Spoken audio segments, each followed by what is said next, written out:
Premier, it seems you're not doing year-enders with us. You're breaking tradition. I can't imagine why you don't want to sit one-on-one with reporters. Well, Cynthia, you're saying break tradition on whose tradition? It wasn't my tradition.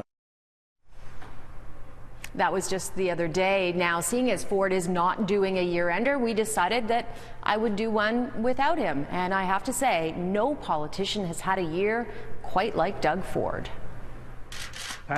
It unexpectedly started when Patrick Brown abruptly left Queen's Park amidst allegations of sexual misconduct. I'll be running for the leader of the Ontario PC Party. After that, Doug Ford declared he was running for the PC leadership from his mother's home and was underestimated by many, while he has had the last laugh. Doug Ford won the leadership in a squeaker of a race with the help of Tanya Granick-Allen, who represented the more conservative wing of the party. Then, with a tightly run race that was big on slogans but short on policy, he won a majority and decimated the Liberals. This is incredible. Since then, it's been a whirlwind. We the students don't consent. We the students don't consent. You can't campaign for a job-killing carbon tax on Monday and sit around and wonder why manufacturing and automotive jobs are leaving on Tuesday. So, are you told to clap? Who's ordering you? Is that appropriate? That is something that I think that we need to discuss, because I think that reporters have a right to ask questions. Instead of 47 councillors, there'll be 25 councillors. Are you worried you're going to be described as a dictator? Are you acting like a dictator? Well, let me tell you something. I was elected. The judge was appointed. He is not the king of Ontario. He is merely the premier. I'm happy to say today, the CEO and the Board of Hydro One, they're gone, they're done. I take this very serious.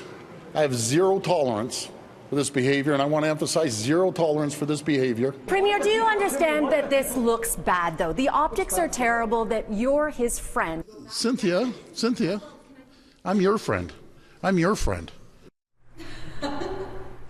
So Doug Ford is ending the year on a bad note amidst the controversy about his friend Ron Tavener getting the appointment as OPP commissioner. We'll have to see how that plays out in the new year. Some other things to watch for in 2019. How is he going to upload subways from Toronto? What will that mean for the city? What will it mean for building transit in Toronto? Also, is he going to put a casino in Ontario Place? And where is he going to find $6 billion worth of cuts? Lots to look ahead to. And coming up, I have two political strategists, one who helped Doug Ford get elected, joining me and hear their thoughts on Doug Ford's first 6 months in power. Well, it's been quite a roller coaster year for Premier Doug Ford. His office lights are off. He's likely gone now for the holidays. Queen's Park is emptying out here as we speak.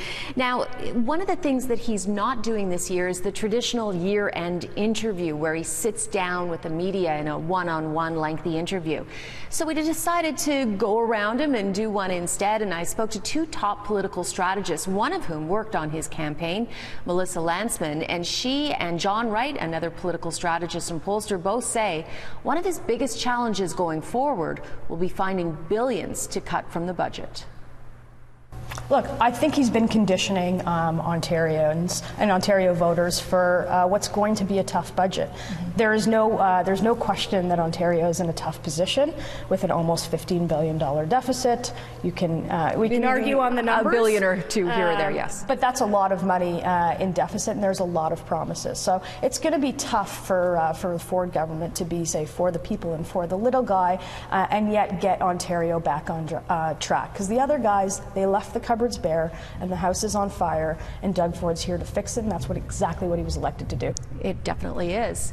Will it hurt him, though? Well, I think it hurts most people when they come in here and they have to take things away and change in a big way. Mike Harris is a perfect example of that. But let's remember what Mike Harris did. and how he got a second term. And that was, he didn't lose an eye on the constituency he needed to get. So Doug Ford has come in with 40% of the support. He's down to about 35, if you want to be crass politically, as long as he makes 40% of the people in this province happy and the other 60% unhappy, he still wins a big majority. So I think he's got to come in thematically. He's got to cater to that group, but he's got to have more pronounced game plan than a sort of day-to-day death of a thousand cuts. Do you think he's capable of that? It depends on the people around him and how much he's willing to listen. Anybody's capable of it, but he's got to start listening with a different political voice, that's for sure. He's not doing year-enders. And you and I, during the election campaign, had this battle every now and then because he's not as accessible as many leaders we've seen in the past. He has Ontario News now. Is that a good political strategy for him? I don't think he's cutting himself off. I think he's covered every day. And look, we're talking about Doug Ford's accomplishments here. So I think in terms of a strategy, this is one that works for him. Is it a strategy that I would advise on? Probably not. But again, I don't work here. I would have advised him go to ground. I mean, he doesn't get anything out of sitting with reporters and having other questions fed back to him, because you know what the first or second question is going to be about. It's about the controversies. I think he's right to get his head down, to get out of this place, regroup afterwards, have a good holiday, but come back in February and again, see if there's a different kind of thematic that he can get onto. So a couple other things to watch for in 2019. Doug Ford has promised to upload subways to the province from the City of Toronto. How will that work will be interesting to watch. And will he put a casino in at Ontario Place? He has the power to do so if he wants to. We'll be watching for that very carefully. In the meantime, the legislature, well, it's shut down for the season and won't resume until February.